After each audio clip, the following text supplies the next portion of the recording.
This is so common in certain cultures, right?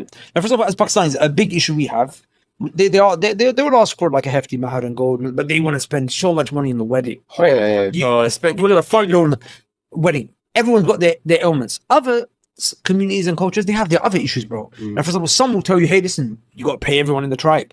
Others will come and say, no, you got to buy her a house. Like there's all these weird little traditions and everything else like that. And it's like, bro, your daughters are fornicating or watching porn and touching themselves. That's it's a matter of fact.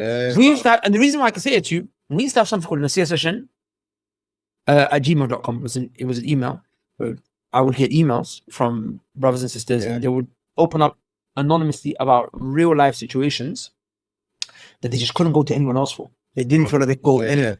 If I show you the emails that I got, the trauma you will see, like I'm talking practicing sisters, you know what I'm saying? Very, very practicing, very pious sisters, but they've been put in a situation where you've left them to haram.